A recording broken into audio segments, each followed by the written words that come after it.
ਮਨੁੱਖ ਕੋਲ ਬਹੁਤ ਵਧੀਆ ਧਰਤੀ ਹੈ, ਚੰਗੀ ਧਰਤੀ ਹੈ, ਪਰ ਬੀਜ ਨਹੀਂ ਹੈ बोण लई। तो धरती बेमैने, वधिया तो वधिया इस कोल बीज है पर धरती नहीं है।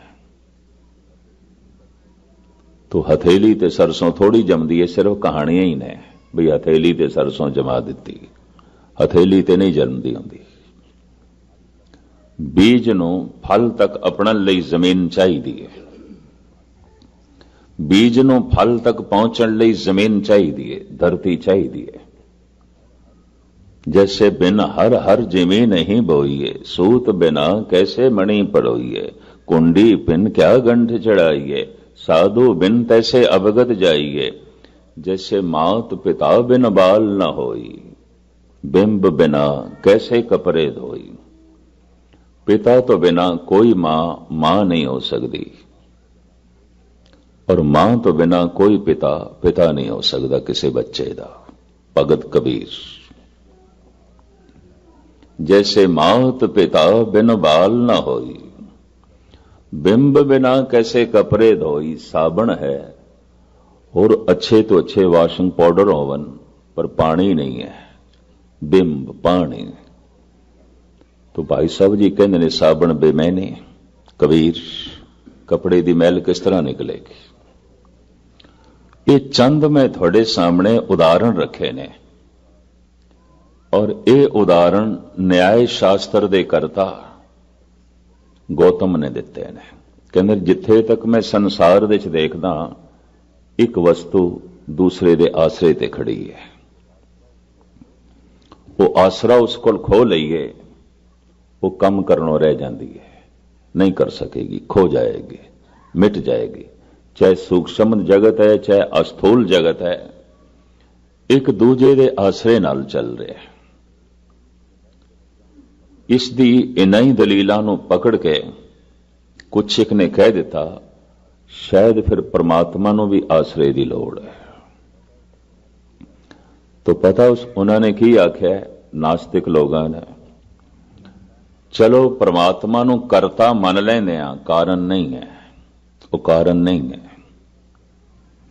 और दलील, घड़े दा करता कुमार जरूर है, कारण नहीं है, कारण ते मिट्टी है।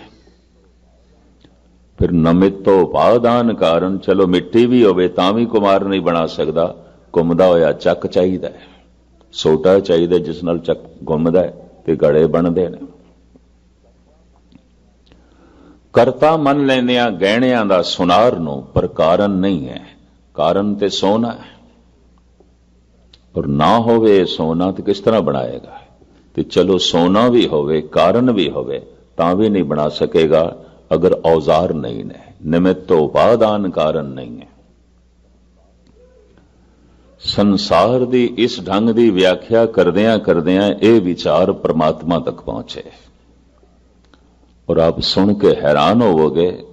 स्वामी दयानंद जिन्हां ने आर्या समाज नूं जन्म दिता, इसे शास्त्र तो प्रभावित होकर कहंदा है, ईश्वर ते मादा दोवें अनादि ने, दोवें इकट्ठे चले आ रहे हैं। जी ईश्वर दा आद लभना औखा है, तो ये जो मादा है इसका भी आद लभना औखा है। भाव, जे सोनार दा आद दा पता नहीं चलता, तो सोने दे आद दा भी नहीं पता चलता। ये दोवें इकट्ठे चले आ रहे हैं। तो इसका मतलब एक नहीं है, दो ने। एक मादा है, एक परमात्मा है। एक वस्तुआं ने, एक सोना है, एक सुनार है। तां गहणियां दी बनतर होई है, तां गहणे आलमे वजूद दे चाहे ने। आर्या समाज इस ते खड़ा है। यही कारण है आर्या समाज दे विच कोई गूढ़े भगत रसक पुरुष नहीं पैदा हुए। ये ख्याल ही ऐसा है कि मनुख दे अंदर ईश्वर दी महानता नूं प्रगट ही नहीं आउण दिंदा। ऐसा कुमार है परमात्मा, अगर मिट्टी नहीं, घुमदा होया चक नहीं, तो कुछ नहीं कर सकता, मुथाज है। और ये मिट्टी ते कुमार दोवें अनादि ने, दोवें आदि काल तो चले आ रहे ने। स्वामी दयानंद सत्यार्थ प्रकाश दा करता। इस तरह के होर कैशो चंद्र इत्यादक इस सोचनी दे जितने पुरुष ने कहते ने ईश्वर नूं करता मनदियां कारण नहीं है। और किधरे किधरे कुछ होर अवतारी पुरुषों ने जिस ढंग नाल व्याख्या की उस तो भी भरम खड़ा हो जाता है। जैसे कहते ने एक परमात्मा है, एक माया है, एक खुदा है, एक शैतान है। नेकियां खुदा तो आउंदियां ने, बदियां शैतान तो आउंदियां ने।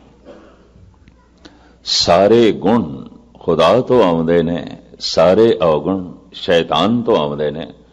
फिर ते शैतान की पूजा करनी चाहिए। क्यों कि शैतान तो जो कुछ आउंदा है अवगुण संसार दे ज्यादा ने, गुण तो बहुत घट ने, बुराइयां तो बहुत ज्यादा ने, नेकियां तो बहुत घट ने। ते फिर तो इंज दिसदा पे खुदा हार रहा है, शैतान जीत रहा है। फिर तो शायद शैतान ही खुदा है, खुदा कुछ भी नहीं है, शैतान दे सामने कमजोर है। अगर कह दईए नेकियां खुदा तो आ रही ने, बदियां शैतान तो आ रही ने, और शैतान बदियां नूं रोक देंदा है, इसदा मतलब खुदा दी खुदाई नूं रोक देंदा है। तो फिर तो शैतान बड़ा बलवान है, बड़ा शक्तिशाली है, फिर तो खुदा कुछ नहीं। ये दुविधा बड़े बड़े पैगंबरी पुरुष, बड़े बड़े अवतारी पुरुषों च भी क्यों पैदा हो गई? स्वामी दयानंद जैसे तार्किक लोगों च भी किस तरह पैदा हो गई? सिर्फ इत्थों मन लेंदे आ परमात्मा प्रकाश है, तो फिर जिहड़ा ये अंधेरा है इहदे बारे की कहीए? ये अंधेरा की है? मन लेने एक जीवन है परमात्मा, पर यह मौत की है, ये जगत मिटदा होया की है। अगर ये कहिए जगत मिटदा होया रब है, परमात्मा है, उसे दा ही रूप है, तो फिर कहना पएगा एक कबर दे खुदा नूं पा रहे हैं, रब नूं पा रहे हैं, और की है?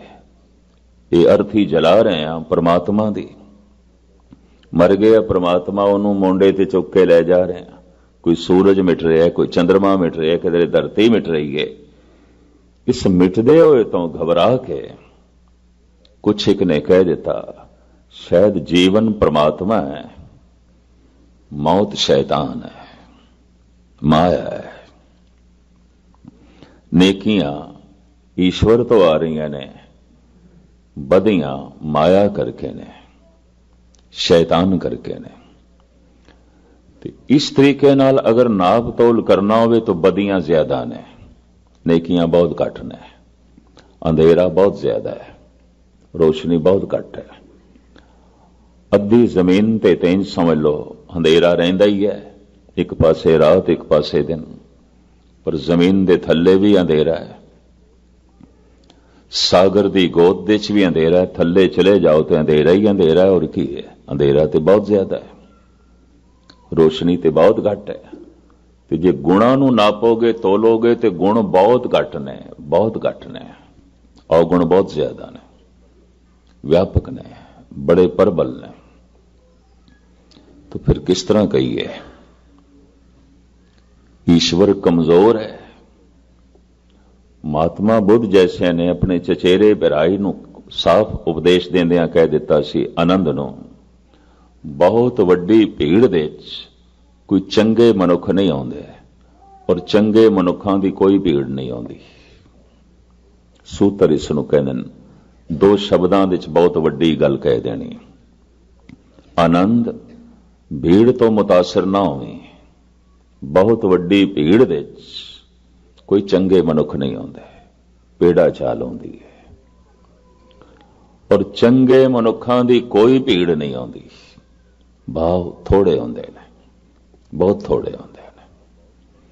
तो इसका मतलब है खुदा बहुत थोड़ा है, शैतान बहुत ज्यादा है,